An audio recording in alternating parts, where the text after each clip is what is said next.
Hello friends, this is Pooja and welcome to Smart Prep TET classes. Hope so आप लोग अच्छे होंगे और आपकी सीटेट की तैयारी भी अच्छी चल रही होगी। तो इस सेशन में हम डिस्कस करेंगे ईवीएस के कुछ इम्पॉर्टेंट क्वेश्चंस को। तो चलिए शुरुआत करते हैं आज के ईवीएस सेशन की। इस सेशन में हम कुछ 15 क्वेश्चंस को डिस्कस करेंगे। तो देख लेते हैं आज का फर्स्ट क्वेश्चन।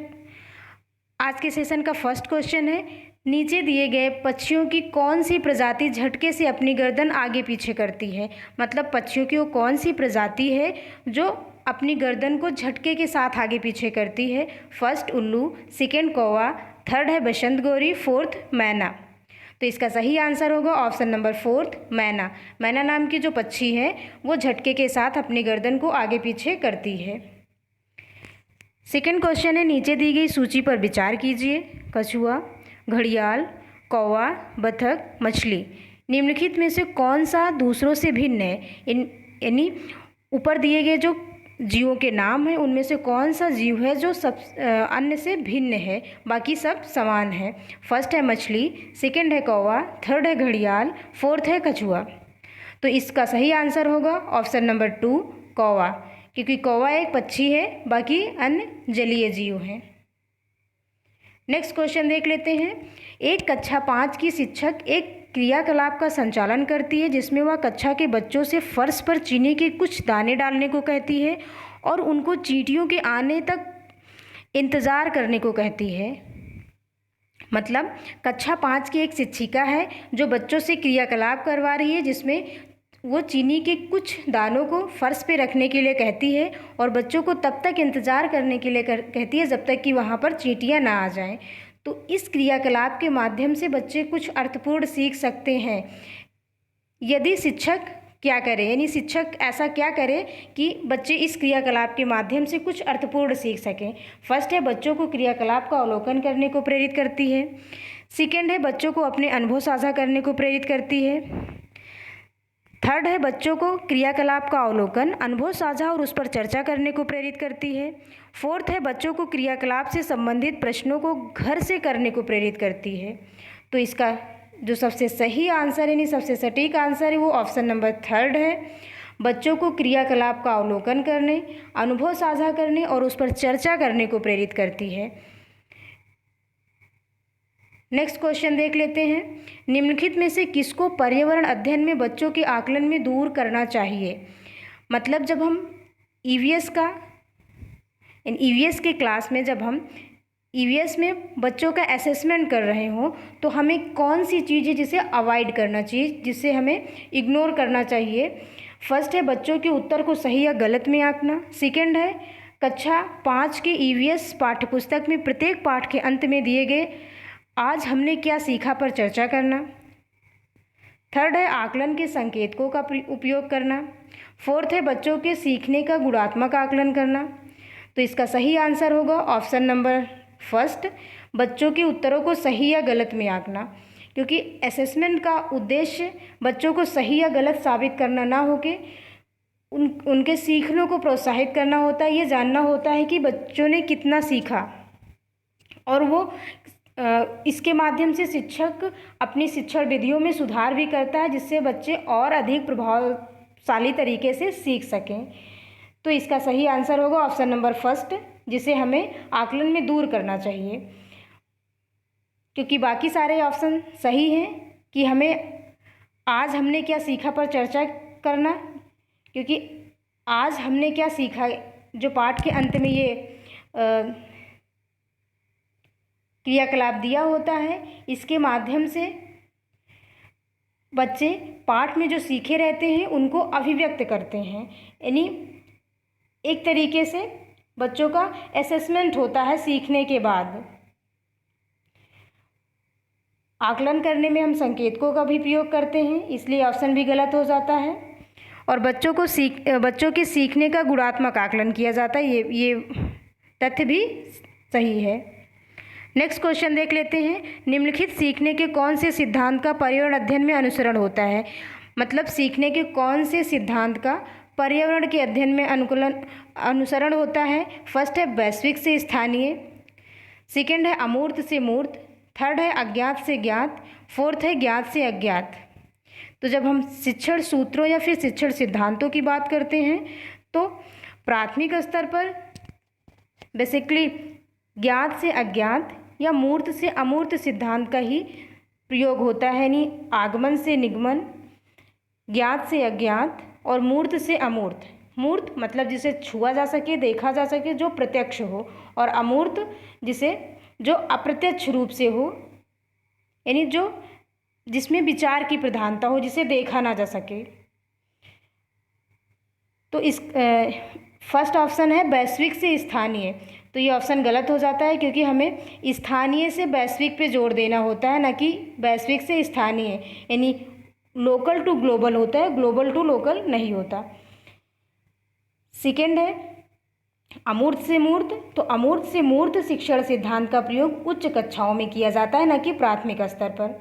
अज्ञात से ज्ञात का प्रयोग भी उच्च कक्षाओं में किया जाता है, प्राथमिक स्तर पर नहीं किया जाता। प्राथमिक स्तर पर ज्ञात से अज्ञात का प्रयोग किया जाता है क्योंकि बच्चे जिस चीज़ को जानते हैं उससे कनेक्ट करके उनको नई जानकारी देने पर वो जल्दी से सीखेंगे। तो इसका सही आंसर होगा ज्ञात से अज्ञात की ओर, यानी सीखने के कौन से सिद्धांत का अनुसरण होता है, तो ज्ञात से अज्ञात की ओर का अनुसरण होता है। नेक्स्ट क्वेश्चन देख लेते हैं।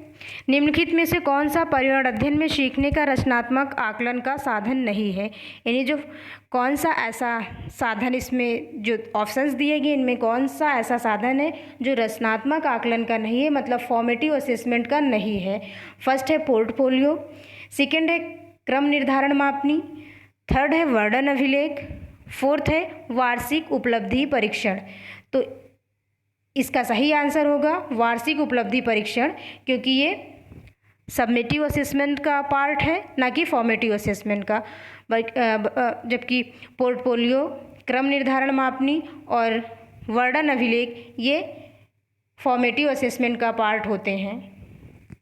फॉर्मेटिव असेसमेंट वो होता है जो सीखने के साथ किया जाता है, यानी असेसमेंट फॉर लर्निंग, और जबकि सबमिटिव असेसमेंट सीखने के बाद यानी सत्र के अंत में किया जाता है, जिसके माध्यम से बच्चों को एक कक्षा से दूसरे कक्षा में प्रोन्नत किया जाता है।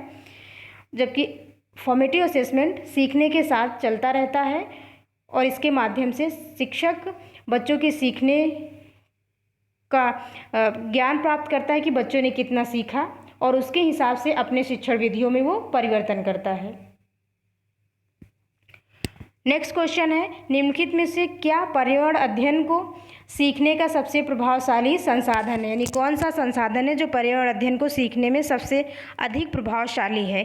फर्स्ट है परिवार के सदस्य, सेकंड है समुदाय के सदस्य, थर्ड है समाचार पत्र, फोर्थ है कक्षा। यानी इनमें कौन से हैं जो सबसे अधिक प्रभावशाली हैं। तो ए ऑप्शन भी सही है, परिवार के सदस्य, समुदाय के सदस्य और समाचार पत्र, ये तीनों प्रभावशाली संसाधन है पर्यावरण अध्ययन को सीखने में। तो इसका सही आंसर हो जाएगा option number 3, A B C. Next question है कॉलम ए और कॉलम बी, जिसमें राज्य एवं शहर के नाम और अत्यधिक पसंद भोजन के नाम दिए गए हैं, जिसे हमें मैचिंग करनी है। जिसमें फर्स्ट है हांगकांग। तो हांगकांग के बारे में, यानी हांगकांग का जो प्रसिद्ध भोजन है वो है पकाया हुआ सांप, यानी हांगकांग में पकाया हुआ सांप खाया जाता है, जिसे लिंगहू फेन कहते हैं। तो इसका सही आंसर होगा ए का 5th हो जाएगा। बी ऑप्शन है केरल। तो केरल में किसी भी करी के साथ उबला हुआ टेपियोका खाया जाता है, तो बी का 1 हो जाएगा। सी है कश्मीर। तो कश्मीर के बारे में हम जानते हैं कि कश्मीर में सरसों के तेल से बनी मछली खाई जाती है, वहाँ का पसंदीदा भोजन होता है सरसों के तेल में बनी मछली, यानी ऑप्शन नंबर 2। फोर्थ है गोवा। तो गोवा की बात करें तो गोवा में नारियल के तेल में बनी हुई समुंदर की मछली खाई जाती है, तो इसका डी का हो जाएगा 3rd। तो हम देख लेते हैं कौन सा ऑप्शन है जो सही होगा। तो इसका सही आंसर होगा ऑप्शन नंबर 2।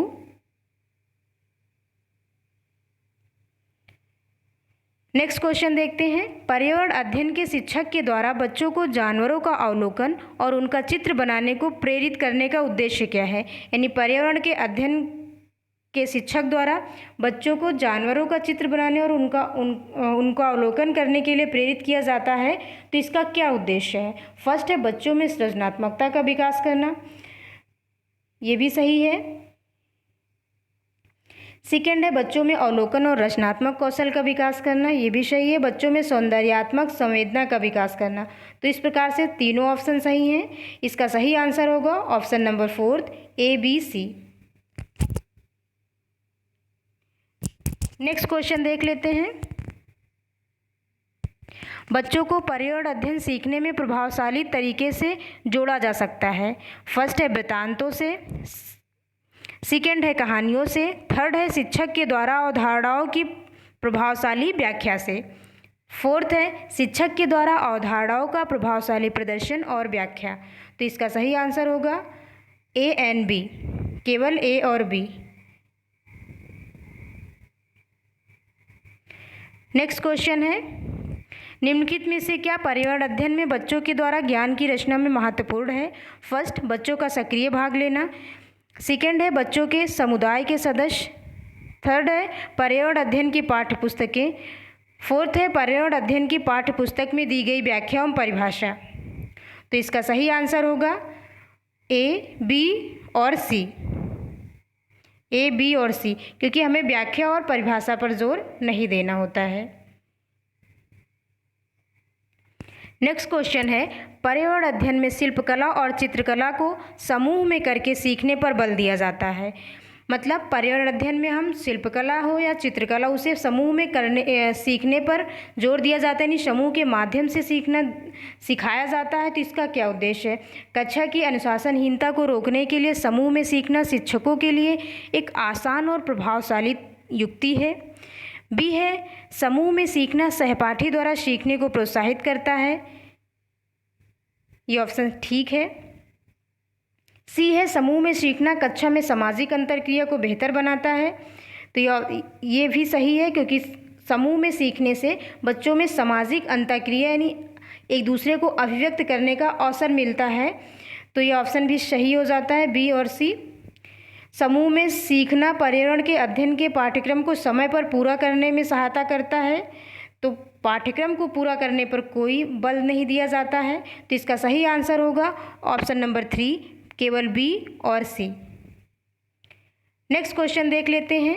नेक्स्ट क्वेश्चन है, रेगिस्तानी ओक नाम का एक पेड़ जो पाया जाता है, तो ये कहाँ पाया जाता है? नहीं, रेगिस्तानी ओक कहाँ पाया जाता है?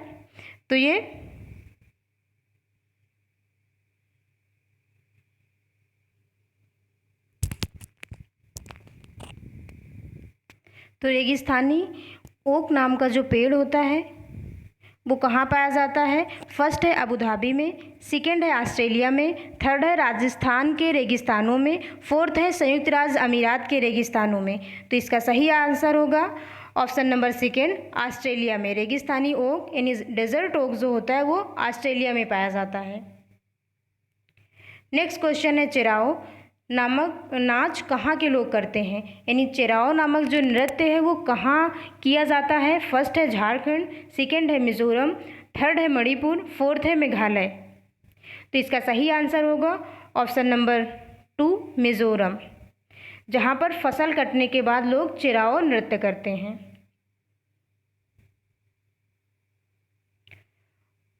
नेक्स्ट क्वेश्चन है और आज के सेशन का लास्ट क्वेश्चन, उच्च ज्वर यानी तेज़ बुखार के समय साथ कंपकपी जिसका उपचार शिंकोना पेड़ की छाल से किया जाता है वह है, यानी मतलब वो कौन सी बीमारी है जिसमें तेज़ बुखार के साथ कंपकपी होती है और जिसका इलाज सिंकोना पेड़ की छाल से किया जाता है? फर्स्ट है मियादी बुखार, सेकेंड है मलेरिया, थर्ड है चिकनगुनिया, फोर्थ है डेंगू।